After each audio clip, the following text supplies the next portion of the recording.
So the planning, this one is, I will not go into deep details, this one, because it's not really the part of my teaching.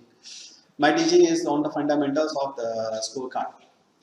So this one is, so the first step, step one is guide rationale. Why you want to do a balanced scorecard? This only the planning phase. When you are planning to do a balanced scorecard. So means you need to tell your company why you need a balanced scorecard.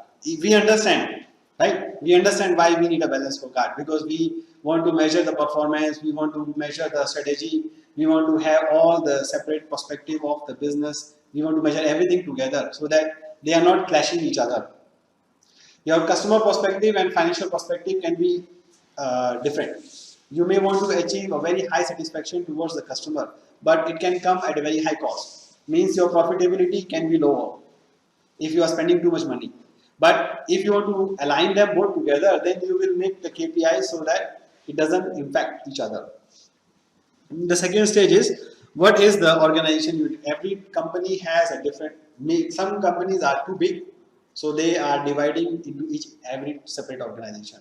But for us, like hoteliers, one hotel is one unit, not one department. No?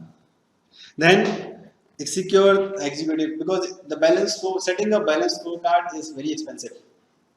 Expensive not in terms of money, expensive in terms of time, expensive in terms of resources, expenses in terms of sharing the vision and the strategy. Not everyone will understand what is the strategy of the company. But if the company want to set up a balance scorecard, then they need to, the person who is involved, they need to share the strategy. They need to share the vision, right? And that one you cannot do unless you are authorized from the top. If the top management say, okay, share the vision, no problem, share the strategy, no problem, then only you can do it. But to understand it, it requires a lot of time. Not everybody is able to understand the strategy in like quickly. The top management may be okay, but the middle management may find it a little difficult. The supervisor level may find it even more difficult. And the last level, they are not interested. Right? So it's a time consuming thing.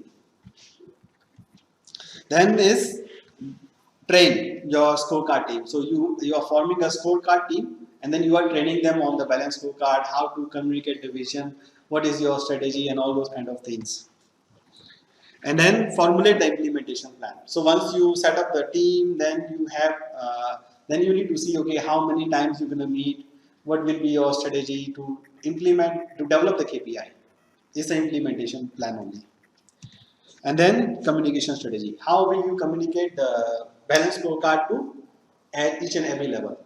And what is your plan? So that is planning stage only. And then